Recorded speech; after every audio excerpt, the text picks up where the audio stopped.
تعالیٰ نے قرآن مجید میں نبی صلی اللہ علیہ وسلم کے بارے میں فرمایا کہ اگر یہ ہم پہ کوئی معاذ اللہ غلط بات منسوب کرتے تو ہم ان کو پنپنے نہیں دیتے. تو میں یہاں سے عرض کیا تھا میں نے کہ جو بھی 2 نمبر لوگ ہوتے ہیں نا, اللہ ان کو پنپنے نہیں دیتا.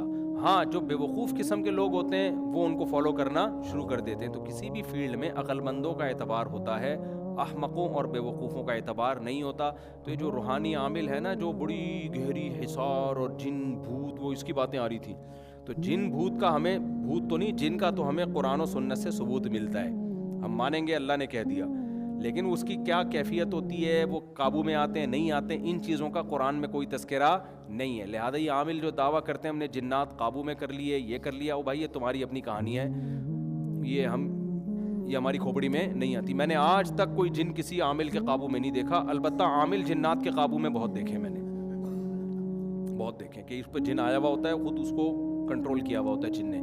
تو ایسا بہت ہوتا ہے. ایسا نہیں ہوتا کہ عامل جنات کو قابو میں لے لیں. سمجھتے ہو کہ نہیں سمجھتے؟ تو ان چیزوں میں پڑھ کے تو ان کے فالوورز جو زیادہ ہوتے ہیں نا, تو وہ اس لیے کہ وہ مینٹل لیول سے اوپر کی باتیں کر رہے ہوتے ہیں.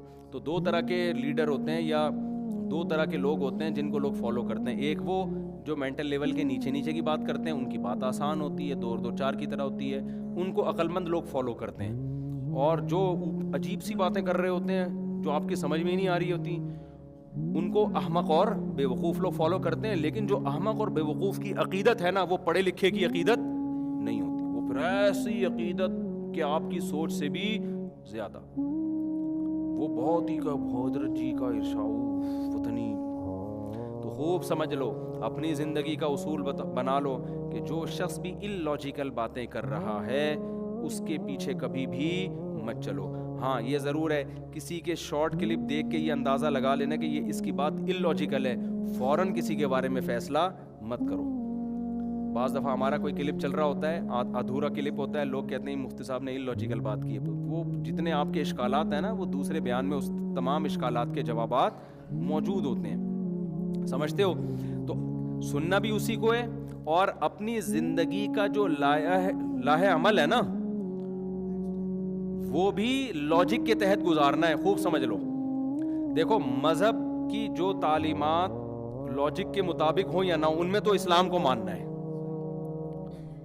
وہ تو اللہ میاں نے جب کہہ دیا تو اللہ سے زیادہ کوئی جاننے والا نہیں ہے, اس سے زیادہ کسی کا علم نہیں ہے. لیکن جہاں مذہب کی گائیڈنس نہیں ہے, مذہب کی رہنمائی نہیں ہے, وہاں پھر آپ نے 100% عقل کو ہی استعمال کرنا ہے, تانے بانے ملانے ہیں. ایک مثال دے کر بس بیان کو ختم کرتا ہوں. یہ مثال میں پہلے کئی دفعہ دے چکا ہوں, لیکن بیان کمپلیٹ ہو جائے گا اس مناسبت سے. دیکھو, ہم نے علماء سے سنا ہے کہ اگر آپ شریعت کی مخالفت کرو گے نا, توبہ استغفار سے وہ گناہ آپ کا معاف ہو جائے گا. فطرت کی مخالفت کرو گے تو جو سزا ملے گی وہ توبہ استغفار سے نہیں ٹلتی. ہمارے ہاں بہت سے لوگ جو شریعت کو فالو کرتے ہیں وہ عقل کے خلاف چلنا شروع ہو جاتے ہیں اور اس کو توکل کا نام دے دیتے ہیں.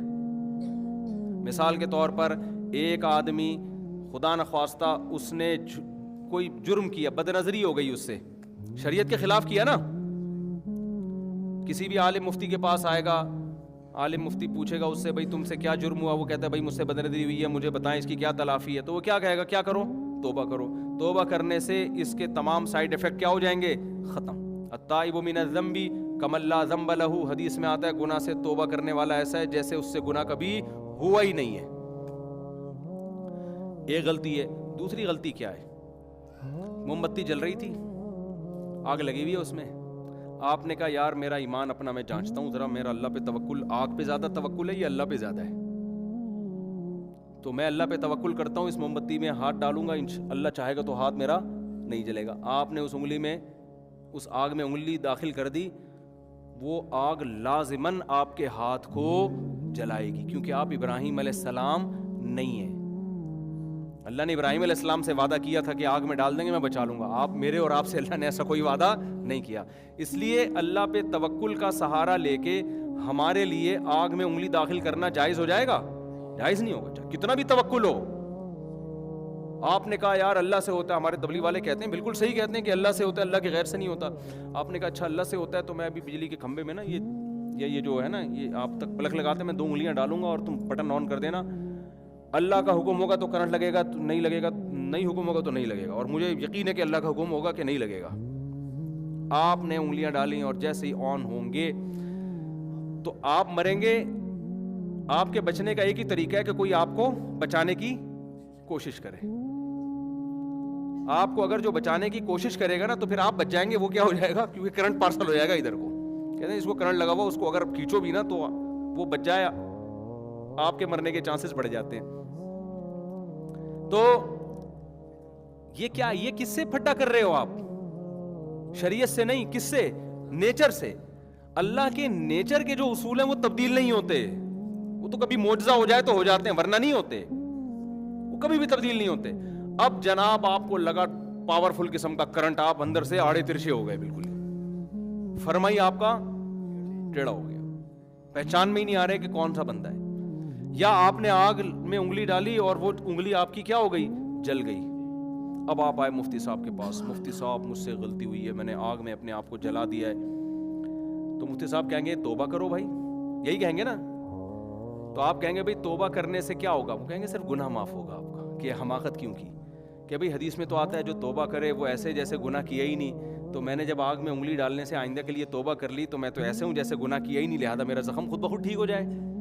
یا انگلی جو جل کے ختم ہو گئی واپس آ جائے, کیونکہ حدیث میں آتا ہے جو گناہ کر کے توبہ کرتا ہے ایسے جیسے کیا ہی نہیں. تو ایسا ہونا چاہیے جیسے میں نے آگ میں انگلی ڈالی ہی نہیں. تو ہو جائے گی انگلی, واپس آ جائے گی؟ نہیں آئے گی. کہیں گے بھائی آپ نے بغاوت کس سے کی ہے؟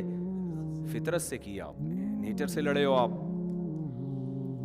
سمجھتے ہو کہ نہیں سمجھتے؟ تو آج جو دیندار لوگ ہیں توکل کے نام پہ جو بے احتیاطیاں کر رہے ہیں, انفرادی سطح پہ بھی اجتماعی سطح پہ بھی, لہذا انفرادی سطح پہ بھی بیڑا غرق اور قومی سطح پہ بھی بیڑا غرق ہوا چلا جا رہا ہے. اور کہتے ہی ہیں کہ ہم چونکہ مسلمان ہیں, ہمارے ساتھ اللہ ہے تو اللہ کی ہمارے ساتھ مدد ہوگی, ہم ترقی کریں گے. آپ ترقی کے علاوہ ہر قسم کا, آپ 4 شادیوں کا خواب دیکھ سکتے ہو, آپ ان حالات میں ترقی کا خواب بولو نہیں دیکھ. خدا نے آج تک اس قوم کی حالت نہیں بدلی, نہ ہو جس کو خیال آپ اپنی حالت کے بدلنے کا. تو وہ اسباب اختیار کرنے پڑیں گے, کھوپڑی استعمال کرنی پڑے گی. نہی علی المنکر میں اسباب اختیار کرنے کا حکم ہے جو فرض ہے, تو اس کے بغیر کہاں؟ دیکھو نبی نے کیا فرمایا, من رأى منکم منکرا فلیغیرہ بیدہ. بتاؤ برائی کو ختم کرنا ہمارا فرض ہے یا نہیں ہے؟ لیکن نبی نے کیا فرمایا, اتنا فرض ہے جتنا افورڈ کر سکو. ہونا تو یہ چاہیے تھا بھئی حق بیان کرو, چاہے جو مرضی ہو جائے, کچھ بھی ہو جائے, جو بھی اثرات ہو. نہ آپ نے فرمایا جو برائی کو ہاتھ سے روک سکتا ہے تو وہ تو ہاتھ سے روکے, جس میں ہاتھ سے روکنے کی طاقت نہیں ہے اب پھر ہاتھ سے مت روکے. وہ پھر کیا کرے؟ پھر نہیں بھائی, پھر تو سائیڈ ایفیکٹ کیا ہوں گے؟ زیادہ ہوں گے. وہی قصہ ہو جائے گا کہ بھینس کے منہ میں پائپ رکھا, جمال گوٹا رکھ کے پھونک ماری, بھینس نے پہلے پھونک مار دی بھینس نے. تو آپ کی طاقت ہے نہیں, سامنے والا پاورفل ہے. آپ نے اس کو برائی سے روکنے کی زبردستی کوشش کی, جو اس نے کوشش کی تو آپ سوسائٹی میں کسی قابل رہے نہیں. تبھی تو حکمرانوں کے خلاف مسلح بغاوت سے اسی وجہ سے منع کیا جاتا ہے کہ آپ برائی کو ختم کرنے کے لیے سسٹم کو چینج کرنے کی کوشش ضرور کرو, مگر ایک پاورفل ریاست کے خلاف جب آپ طاقت کا استعمال کرو گے تو آپ جو پھونک لگاؤ گے نا وہ برداشت ہو جائے گی. حکومت نے جو پھونک لگائی نا اس سے آپ کی پھونک ہمیشہ کے لیے نکل جائے گی. تمام فقہا لکھتے ہیں کہ مسلح تحریکوں کے لیے ضروری ہے کہ اسباب کی دنیا میں طاقت ہو. ایسا نہیں کہ آپ اٹھے اور جناب ایک دم کر کے یوں کر دیا آپ نے. اب دیکھنا پڑے گا کہ آپ میں کتنی پاور ہے لڑنے کی. نہیں ہے تو کوئی اور کام کرو. اس کو لوگ یہ تعبیر کرتے ہیں اچھا اس کا مطلب کچھ بھی نہ کریں, سسٹم کو تبدیل کرنے کی کوشش نہ کریں. ہم کہتے ہیں بھائی کرو, مگر طریقہ وہ نہ ہو کہ جو رہا سہا ہے اس سے بھی جاؤ. آپ کرو ضرور, آرام سے بیٹھنا کہاں جائز ہے, لیکن طریقہ وہ استعمال کرو جس کو آپ افورڈ کر سکتے ہو اور اسباب کی دنیا میں اس سے کچھ امید بھی ہو. آج کسی نے طنز کیا تبلیغ والوں پر نا کہ تبلیغ والے نظام کی تبدیلی کی بات کرتے نہیں ہیں اور ذاتی تزکیے میں لگے ہوئے ہیں لوگوں کی, یعنی لوگوں کی اصلاح میں لگے ہوئے, سسٹم کی تبدیلی کی بات کرتے نہیں ہیں. کسی نے یوٹیوب پہ نا کمنٹس کیے ہوئے تھے کہ یہ لوگ جو ہے نا نظام کی تبدیلی کے لیے افراد تیار کرنا ضروری ہے یا نہیں ہے. یعنی ہر آدمی جس کو جدھر ٹھڑک نکالنی ہوتی ہے نا اور یہ جو باتیں اس طرح کی کر رہے ہوتے ہیں نا, یہ نہ نظام کی تبدیلی کی کوشش کر رہے ہوتے ہیں, نہ افراد پہ محنت کر رہے ہوتے ہیں, یہ صرف یوٹیوب پہ بیٹھ کے کمنٹس کر رہے ہوتے ہیں کہ فلاں یہ نہیں کر رہا, فلاں یہ نہیں کر رہا, فلاں وہ. بھائی اگر وہ ایک کام کر رہے تو دوسرا کام کر لو. جب نظام تبدیل کسی بھی سطح پہ ہوگا تو بندے بھی تو چاہیے ہوں گے نا, تو بندے تیار کرنا بھی نظام کی تبدیلی کی ایک بہت بڑی سیڑھی ہے. تو جس کو ڈانٹ ٹھڑک نہیں, اور اکثر ایسی نیگیٹو باتیں وہ لوگ کر رہے ہوتے ہیں جو حقیقت میں صرف نظام تبدیلی کی باتیں ہی کر رہے ہوتے ہیں, اور باتیں کرنے پر گورنمنٹ کی طرف سے کوئی پابندی نہیں ہے. پریکٹیکل لائف میں وہ زیرو ہوتے ہیں, پھینک رہے ہوتے ہیں یوں ہونا چاہیے, یوں ہونا چاہیے, ایسے ہونا چاہیے, ویسے ہونا چاہیے. ہمارے ایک دوست ہے, وہ جب بھی کوئی تحقیقی مسئلہ ان کے پاس جاتا ہے وہ کہتے ہیں اس کا پہ ریسرچ ہونی چاہیے. میں ان کو بھیجتا کہ بھائی ریسرچ کر لو یار, کہہ رہے اس پہ ہونی چاہیے. میں نے کہا وہ تو مجھے بھی پتا ہے ہونی چاہیے تو کرو نا, آپ کو بھیجا اس لیے میں نے. ایک دن ان کو غصہ آ گیا بھائی کہ آپ, میں نے کہا تو چاہیے تو مجھے بھی پتا ہے کہ اس پہ ریسرچ ہونی چاہیے, آپ کو تو میں نے بھیجا اس لیے کہ آپ کر لو, اس پہ مجھے بتا دینا. بعض دفعہ میرے پاس کوئی بھیج رہے ہوتے ہیں کہ آپ اس کی تحقیق کرو, میں جواب میں لکھوں اس پہ تحقیق ہونی چاہیے, تو کہے گا تو ہمیں بھی پتا چاہیے تو کرو نا. تو پھر میں اگر تحقیق کرتا ہوں تو خوش ہوتے ہیں, نہیں کرتا تو بولیں گے یار کیوں نہیں کر رہے. تو چاہیے کا لفظ مارکیٹ میں اس کا منجن بہت بکتا ہے, یہ بھی ہونا چاہیے وہ بھی ہونا چاہیے. جو کرنے والے لوگ ہیں وہ چاہیے کی بحث میں نہیں پڑتے, وہ غور و فکر کرتے ہیں کہ پاکستان میں نظام تبدیل ہونا چاہیے, پہلے سے ہمیں پتہ ہے ہونا چاہیے. وہ اس کے طریقوں پہ غور کر رہے ہوتے ہیں کہ کیسے سسٹم چینج ہو سکتا ہے, بیوروکریسی میں کیسے تبدیلی آ سکتی ہے, فوج میں کیسے اچھے لوگ اوپر جا سکتے ہیں, اسکولنگ سسٹم ہو. وہ تو ہر آدمی کا اپنا طریقہ ہے, تبلیغ والوں کا اپنا طریقہ ہے. بھائی بجائے اس کے کہ نیچے سے لوگ بھیجو, اوپر سے فوجیوں کو ہی چینج کر دو. اب فوج میں ٹھیک ہے بہت ساری برائیاں ہیں, لیکن بہت ساری اچھائیوں میں 90% دخل تبلیغ جماعت کا ہے. بس ابھی ختم کر رہا ہوں. فوج میں آپ کو کوئی بریگیڈیئر, کوئی کرنل, اتنی بڑی بڑی داڑھیوں والے, مذہب کی پابندی والے ملیں گے. میں نہیں کہہ رہا سارے تبلیغ سے متاثر ہیں, ایک بہت بڑا طبقہ کس سے متاثر ہے, تبلیغ سے. تو فوج میں کتنی بڑی تبدیلی کر دی. وہ کہہ رہے ہیں نظام میں تبدیلی نہیں لا رہے. بھائی فوج میں اتنی بڑی داڑھیوں والے, ورنہ اگر تبلیغ جماعت نہ ہوتی ہماری آرمی, اس بات کا بہت زیادہ امکان تھا کہ وہ 90% سیکولر لوگوں کے ہاتھ میں ہوتی. ابھی ایک کرنل مجھے ملے, ریٹائر ہو گئے, وہ تبلیغ میں نا ٹوپی پہن کے گشت کرتے پھر رہے ہیں. میں نے کہا حضرت وہ ریٹائر تو ابھی ہوئے ہیں نا, وہ تو ڈیوٹی کے دوران بھی کہتے ہیں یار ہم نے ساری زندگی سلوٹ, لوگ ہمیں مارتے تھے, ہم اس کو عزت سمجھتے تھے کہ لوگ ہمیں عزت دے رہے ہیں, سلوٹ کر رہے ہیں, ہمیں پتہ چلا عزت تو کون سی ہے, آخرت کی. تو میں نے کہا میں ان کو سمجھاؤں, وہ جو زندگی میں آپ کو وہ مسالہ زیادہ لگ گیا نا ان کرنل صاحب پہ.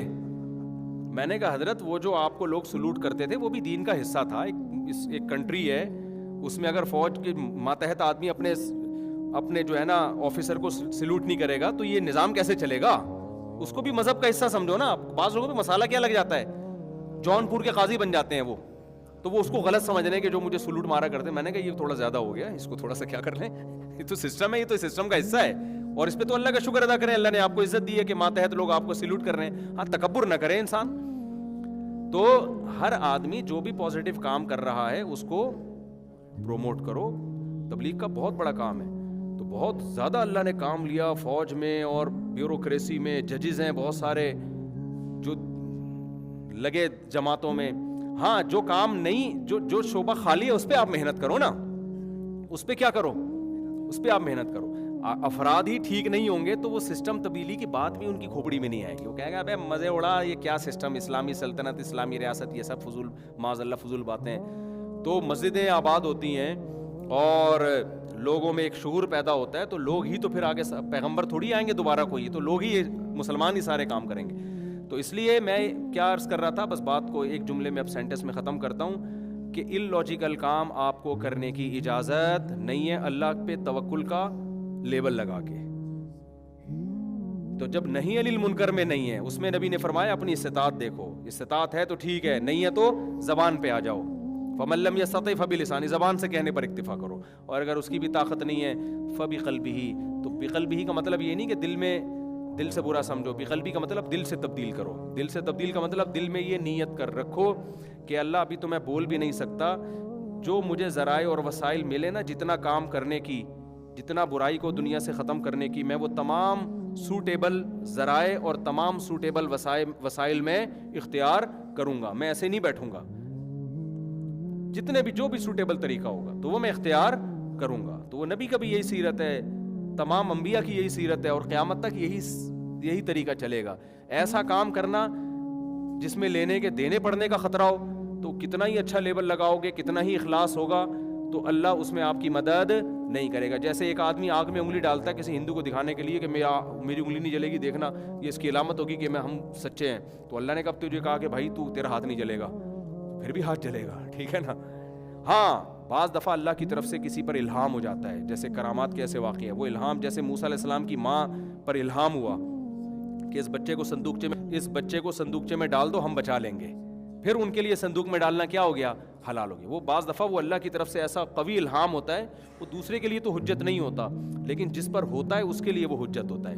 لیکن اب الہاموں کا ایک نیا سلسلہ نہ کھل جائے کہ اچھا مجھے تو یہ الہام ہوا تھا کہ یوں کر لو, وہ ایک الگ ٹاپک ہے, پھر اس پہ میں کبھی